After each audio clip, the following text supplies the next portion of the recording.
Welcome everyone on board. This is a press today. Let's kickstart from Zambia. We're taking on the Post newspaper. Today, the Post discloses that police have arrested and locked up special advisor to UPND President William Banda for assaulting movie TV cameraman. Zambia's agricultural minister has called on dollar millers to stop playing economic gymnastics with serious issues of food security after the millers again increased the price of 25-kilogram bag of breakfast meal by 7,000 kwacha. Also read why Professor Clive Chiwa says he sees no future and the UPND with Hakainda Hichilema at the helm. This human interest story reports of mothers who pursued a mortuary attendant for finishing off their dead relative. Please go to page 4. We take you straight away to the Rainbow Nation to pick Daily Dispatch. Daily Dispatch writes that the mayor of Nyandani has hired the area's municipal manager who was convicted 8 years ago for swindling 500,000 rand. Zengi Sile Buyana has secured a plush municipal job a few months after being released from jail. That's not all from the paper. Another story says a computer has been blamed for a mix-up that resulted in confused Eastern Cape matric pupils having to rewrite an examination. What about this one? A Japanese man puzzled by food mysteriously disappearing from his refrigerator got a shock when he found out a woman had been living in his home for months without him knowing. That is the hotspot story today. Remain in South Africa, we're looking at Business Day. The world's third largest platinum producer, Lonmin, is trying to stave off a recall of a $700 million debt facility from a consortium of foreign banks as its profit-debt ratios reach critical levels. The paper also highlights that South Africa's economy expanded at a quicker pace in the second quarter of this year, going by Statistics South Africa. It adds that the recovery from the mine strikes probably added glass to the nation's GDP growth. A survey has found that South Africa does not have the capacity to deliver the 3.2 trillion rand in infrastructure the government intends commissioning by 2020. Also, Republicans in Florida, USA, congregated to formally name Mitt Romney as presidential candidates. See how the come together went, as on page 4.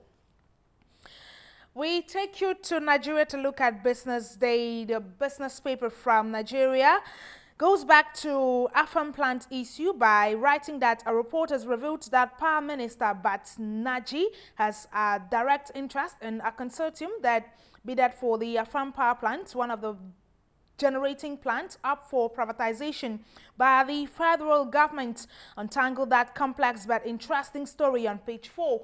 A news reaching us now says President Goodluck Jonathan has sacked the power minister. Business Day does not end at that. The paper dedicated some of its pages to profile the over 47-year-old Afam plant. The very lucrative plant has an installed capacity of 776 megawatts, comprising 18 gas turbines. Everything about the plant, the paper says, is in the eye of the storm, is on page 2. Also, President Goodluck Jonathan has said Nigeria is not ripe for state police, citing that they could easily be abused by the governors. Our feed paper today is the Wall Street Journal, the Europe edition. Catalonia has joined 2 other regions in Spain to ask the Spanish central government for a bailout. The region is Spain's most indebted and has said it would ask for €5 billion assistance from the government in Madrid. Now, the Samsung-Apple saga is far from over, as Samsung has vowed to fight Apple's attempt to ban the sale of some of its smartphones in the U.S. with all necessary measures. The Gulf Coast is bracing for a hurricane as Tropical Storm Isaac threatened into a Category 1 hurricane while heading toward New Orleans on Tuesday. But the paper reports that the storm appeared to be considerably less powerful than Katrina. All right, let's go to the UK to look at the Daily Telegraph. The UK paper inscribes that Deputy Prime Minister Nick Clegg has called for an emergency wealth tax on richer Britons during the economic downturn. Find out what some bigwigs think about this. PM David Cameron will not drop his opposition to a third runway at Heathrow until at least 2015. Find out why. In health news, the paper reports that a leading expert has advised that everyone over the age of 50 should consider taking statins to reduce the risk of a heart attack because the possible side effects have been exaggerated. The four national flames kindled by Scouts and Britain's highest peaks were last night united to form the Paralympic torch before its 24-hour relay across London. The Washington Post is also here. The U.S. paper could not have left out the Republican National Convention. The cover picture shows delegates at the convention as they watched videos of presidential candidate Mitt Romney during Monday's brief session. The paper reports that Republicans in Tampa have seen their attention diverted as Tropical Storm Isaac targets the Gulf Coast. The storm churned through the Gulf of Mexico on Monday.